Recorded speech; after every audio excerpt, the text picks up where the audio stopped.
मोदी के ख्वाब में हमले आते थे और पाकिस्तान पर कब्जा आता था। S-400 को नकारा किया है तो वो पाक फजाइया है। पाकिस्तान पूरी उम्मत मुस्लिमा का दफा करना बखूबी जानता है। हम वो लोग हैं जो एक जज्बा ईमानी से लड़ते हैं, हमें ना तो मौत का डर है, मर गए तो फिर भी जन्नत में है। बिस्मिल्लाहिर्रहमानिर्रहीम। मैं हूं आपका मेज़बान साकिब सलीम भट्ट और आप देख रहे हैं एक्सप्रेस न्यूज़। नाज़रीन, पाक फौज से ज़ाहिर यकजहती का सिलसिला वक्फे से जारी है और लाहौर भर में आए रोज़ जो है कई रैलियाँ जो है मुनक्किद की जा रही हैं और इसका मकसद सिर्फ ये है कि पाक फौज के साथ इज़हार यकजहती करना और उन्होंने जो एक अजीम कारनामा सर अंजाम दिया भारत के ख़िलाफ़, मुँह तोड़ जवाब उसको दिया, उसके लिए जो रैलियों का सिलसिला जारी है। आज सर्विस हॉस्पिटल में यंग डॉक्टर एसोसिएशन की जानिब से रैली निकाली गई जो सर्विस हॉस्पिटल से शुरू होकर लिबर्टी चौक तक आई और यहाँ पर शुरका यहाँ पे मौजूद हैं, YDA पंजाब के नुमाइंदगान भी मौजूद हैं, YDA सर्विस हॉस्पिटल के भी हैं। हम उनसे जानते हैं कि वो किस मकसद के लिए आए और किस जज्बे के तहत आए। इस वक्त मकसद मौजूद हैं coordinator YDA Punjab doctor Rafaqat गुजर। हम उनसे पूछते हैं कि आप किस जज्बे के तहत आए हैं। लातों के भूत बातों से नहीं मानते, तो जब तक हमने इंडिया वालों को लातें नहीं दिखाई ये बातों से मारी, ये शायद समझ रहे थे कि पाकिस्तान आर्मी या पाक फौज या पाकिस्तान के लोग इनकी जो गीदड़ भक्तियां उनसे डरते हैं। ये कौम एक ऐसी कौम है जो ला इलाहा इल्लल्लाह के जज्बे पे बना है ये मुल्क और उसी जज्बे पे आज तक खड़ी है। अब जब पाक फजाइया ने उनके घर जाके उनको नाको चने चुभवाए हैं तो अब उनको पता चला है कि पाक फजाइया और पाक फौज के, क्योंकि हम वो लोग हैं जो एक जज्बा ईमानी से लड़ते हैं, हमें ना तो मौत का डर है, मर गए तो फिर भी जन्नत में है, जिंदा है तो फिर भी हमें जन्नत है। तो इंशाल्लाह ये यंग डॉक्टर एसोसिएशन हम कभी भी अपने मुल्क की किसी भी सूरत हाल, चाहे वो एमरजेंसी सूरत हाल हो, जंग की सूरत हाल हो, इंशाल्लाह दस्ता अव्वल में सफ़े अव्वल में खड़े होंगे। जो कौमी यकजहती का मुजाहरा किया जा रहा है, वहदत मुस्लिमीन का जो मुजाहरा किया जा रहा है, जो बुनियानुल मरसूस उनका कामयाब ऑपरेशन पाकिस्तानी फौज ने किया है, उस पर तमाम डॉक्टर्स पूरे पंजाब से खराज तहसीन पेश करने के लिए आज रैली की सूरत में निकले हैं। और हमारा मकसद ये है कि ना सिर्फ पूरी कौम बल्कि उम्मत मुस्लिमा यकजा है और पाकिस्तानी फौज ने तमाम उम्मत मुस्लिमा के लिए वाज़ेह पैगाम दिया है कि इंशाअल्लाह पाकिस्तान पूरी उम्मत मुस्लिमा का दफा करना बखूबी जानता है। हम एक कौम है और जिस तरह मोदी के दांत खट्टे किए हैं पाकिस्तान की बड़ी फजाई और नेवी ने, उस तरह का आज तक अमली नमूना किसी अफवाज ने पेश नहीं किया।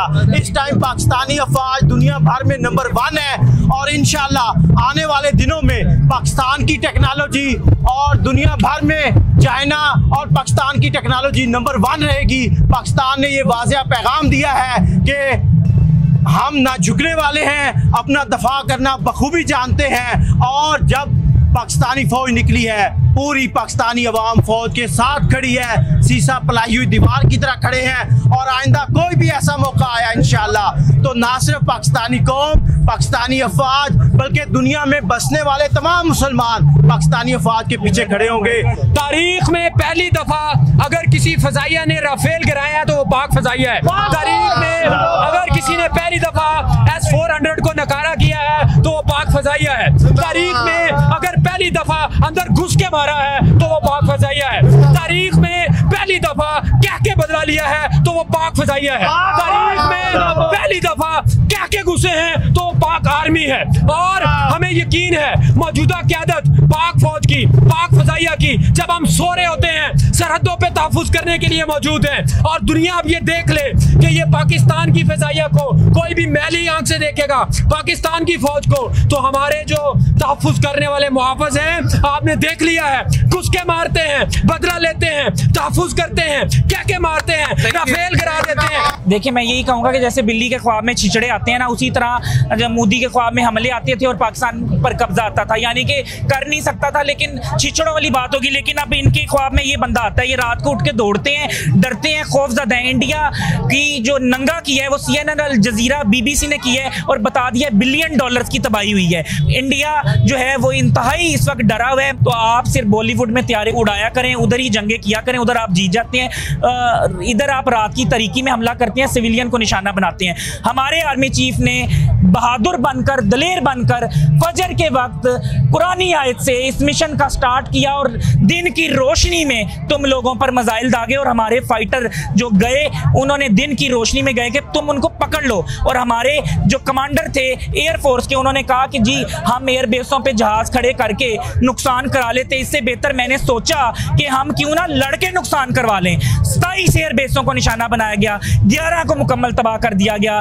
तकरीबन $5 बिलियन का इंडिया का नुकसान हुआ। जी नाज़रीन, जैसे कि आपने देखा कि पाक फौज के साथ इज़हार यकजहती के लिए यंग डॉक्टर्स का जज्बा कितना ज़बरदस्त था। और उनका यही कहना था कि वो अगर खुदा न खास्ता कोई भी सूरत हाल हंगामी होती तो वो अपने तमाम मसाइल छोड़ के, अपना आराम काम काज छोड़ कर सफ़े अव्वल के अंदर पाक फौज के साथ शाना बशाना खड़े होते। और उनका डॉक्टर्स का ये भी कहना था कि पाक फ़िज़ाइया का मुकाबला दुनिया में कोई नहीं कर सकता। और जो भारत की सोच थी कि वो पाकिस्तान को मात देगा और फ़िज़ाइया ने जो उनके साथ किया वो पूरी दुनिया ने देखा। और उनका ये भी कहना था कि भारत बॉलीवुड के अंदर ही फ़िज़ाइया के जो एक्सपर्ट्स हैं वो एक्शंस दिखा सकता है, रियलिटी के अंदर ऐसा इसका कोई ताल्लुक नहीं है। नाज़रीन, मिलते हैं किसी नए व्लॉग में किसी नए इशू के साथ, तब तक के लिए इजाज़त दीजिए। अल्लाह हाफ़िज़।